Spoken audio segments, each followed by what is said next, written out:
Here comes more hypothesized hyper-action between fictional fighters as another round of Grudge Match Unlimited is set to kick off. Today's episode sees the two kings of Saturday mornings breaking out their swords of power for a brutal showdown. It's the defender of Eternia and scion of Grayskull, He-Man, versus the Prince of Thundera and leader of the Thundercats, Lion-O.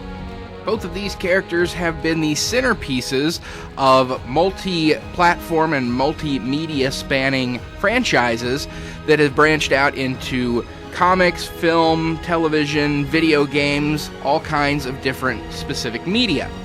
And they have a lot in common in terms of their setting and style, as both are almost barbarian-esque warriors who lead ragtag groups of various heroes through a almost deserted wasteland that also seems to be filled with occasional instances of high technology, such as the ability to go planet to planet in some cases. But despite occasional instances of very futuristic levels of technology, both of these characters are very barbarian-esque in that their primary way of fighting is to use their fists and medieval weaponry to defeat their opponents. Taking a look at He-Man first, created in 1976, originally starting as a toy and action figure line, He-Man, or in his otherwise known persona of Prince Adam, the son of King Randor and Queen Marlena, is the defender of the fictional realm of Eternia.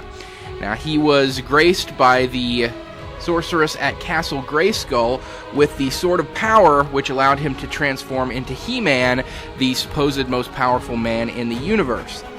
As He-Man, he has a variety of superhuman abilities, most generally confined to increasing his physical prowess. His most notable ability is his incredible physical strength. Now, like all the abilities of both of these characters, that strength has questionable limits and has varied and has gone up and down over the years depending on which specific media he's being portrayed in. In the comics, the cartoons, the earlier cartoons versus the later cartoons, his strength level has gone up and down several times. But in any case, he's always depicted as being vastly more powerful than any normal human, able to lift very large boulders, crush mountains with his bare hands, even occasionally being able to lift Castle Grayskull itself and throw it. So, incredible physical strength. But his skills and abilities are not just limited to physical strength. He also is able to move at faster than human speeds as well. Also a very ill-defined power, he is able to have reaction speed and running speed and movement speed that goes beyond the human norm.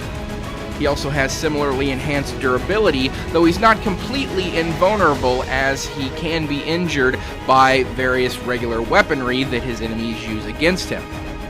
His most potent weapon is that of his power sword, the sword graced to him by the Empress at Castle Grayskull, which has a variety of powers in and of itself.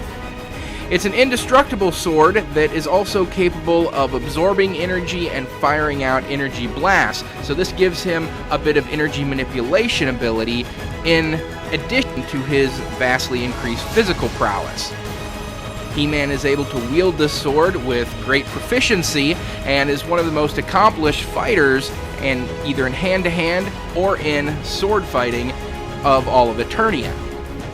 Using this potent combination of skills and abilities, he's always managed to defeat his archenemy Skeletor and lead the heroes of Eternia to victory time and time again. Lion-O of the Thundercats was created in 1985. He is the rightful heir to the rulership of Thundera. His father was King Claudius, and Lion-O, as the rightful heir of Thundera, is the leader of the Thundercats. He has a variety of similar superhuman abilities to He-Man. He has heightened strength and durability as well, though not nearly to the level that He-Man has. Lion-O's strength and durability is much greater than that of any normal human, as would be expected from a lion-human hybrid, but he's never been shown doing the incredible feats of strength that He-Man has been able to perform time and time again. Where Lion-O makes up for this lesser degree of strength is in his speed and agility and reflexes. He has greatly enhanced speed, agility, and reflexes to the point where he can move faster than the eye can see. Not just faster than the human eye can see, but even the eyes, the enhanced vision of the other Thundercats can't even keep up with his movements sometimes. As well as he has heightened senses of smell, sight, and hearing, as most of the Thundercats tend to have. Lion-O also possesses claws and fangs that he's able to use in combat, and these claws are powerful enough that they can even rend metal on occasion.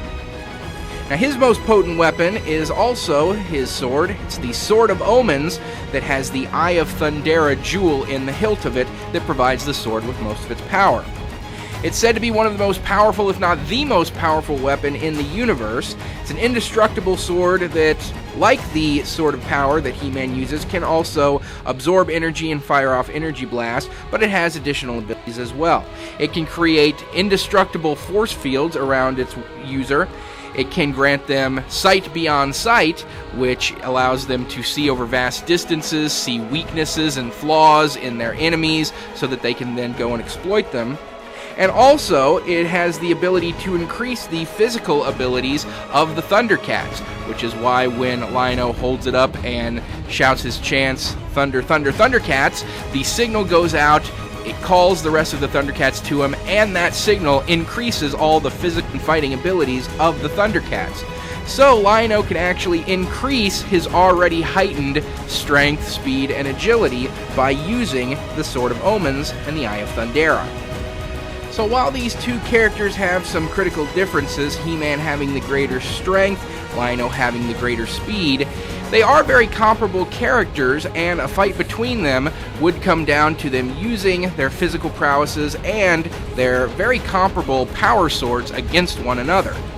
So having taken a look at the skills and abilities of these two characters, it's time now to determine what would happen if they were to clash sword to sword and determine who the winner would be in this contest.